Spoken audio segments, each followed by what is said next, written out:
Uma curiosidade sobre esse teorema é que ele não possui um nome específico do autor, dos coautores, ele não tem um criador. Diferente de outros teoremas bem famosos da matemática, como o teorema de Azelastov, o teorema de Pitágoras, o teorema de Weierstrass, e por aí vai. Isso acontece simplesmente porque esse teorema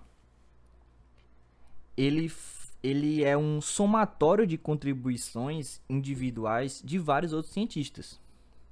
E pasmem, eles nem mesmo são da mesma época. Alguns sim, outros separados por muitos anos, até milênios.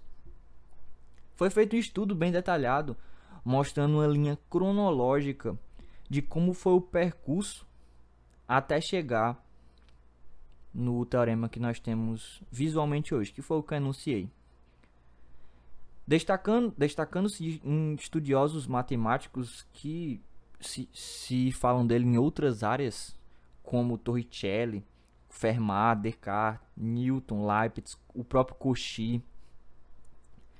Aparecem outros também, outros como o próprio Arquimedes, Gregory e até o Barrow. E o mais interessante disso é quando você vai olhar lá quando é que viveu Arquimedes. Ele viveu há mais de 200 anos antes de Cristo.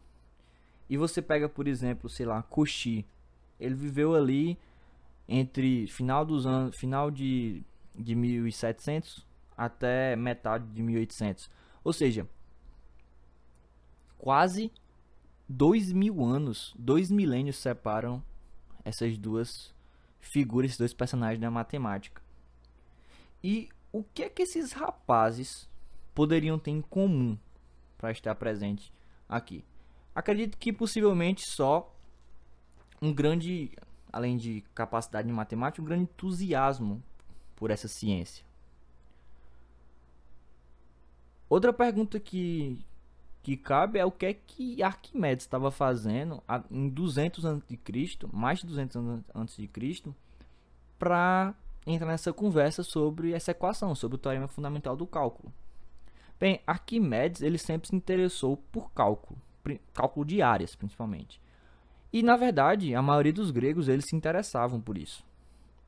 Porque faz sentido, né? Porque na Grécia, a quantidade de terra que você tinha, ou seja, os grandes latifundiários, grandes pessoas que possuíam terras, era como você media a riqueza das pessoas. Então, você separar bem, dividir bem grandes quantidades de terra, ou seja, grandes áreas, era importante, muito importante, determinava riqueza. E vocês sabem, o que vale dinheiro é muito importante. Então, é de se esperar que eles se importavam com a medição exata. Só que nem sempre aquelas áreas, elas eram figuras conhecidas. Nem sempre eram quadradinhos bonitos, retângulos. Às vezes apareciam figuras macabras, figuras que a gente pode chamar até de diabólicas, que não tinham lados regulares. Foi aí que Arquimedes aprimorou uma técnica já conhecida de um matemático anterior a ele, chamado método da exaustão, que basicamente consistia em aproximar a figura aí diabólica por uma figura conhecida. Sei lá, imagina que você quer calcular a área de um círculo. Aí você bota um quadrado lá dentro. Você inscreve um quadrado lá dentro. Depois você bota um pentágono, um hexágono e vai aumentando o número de lados. Heptágono. E vai aumentando o número de lados. E assim, por isso que recebe no método da exaustão, você vai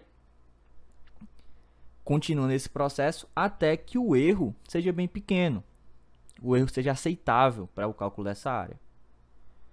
Outro de seus trabalhos bem famoso é a quadratura das parábolas, muito famoso, que consistia em medir a área entre a curva de uma parábola e um segmento de reta traçado dentro dessa parábola. Mais uma vez, não é um trabalho fácil, porque, mais uma vez, você tem uma curva que não é fácil trabalhar, não é uma figura geométrica conhecida.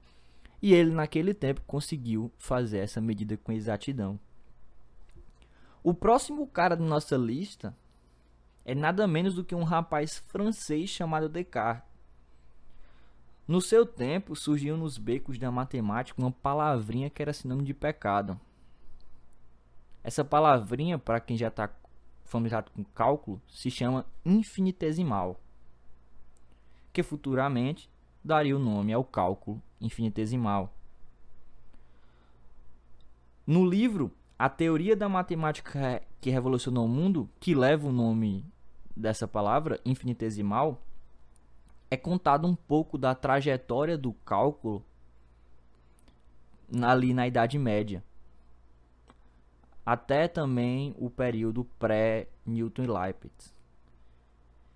E nesse livro conta-se que a igreja repreendia fortemente, veemente as pessoas, os cientistas, os matemáticos, a favor dessa teoria, a favor desse conceito.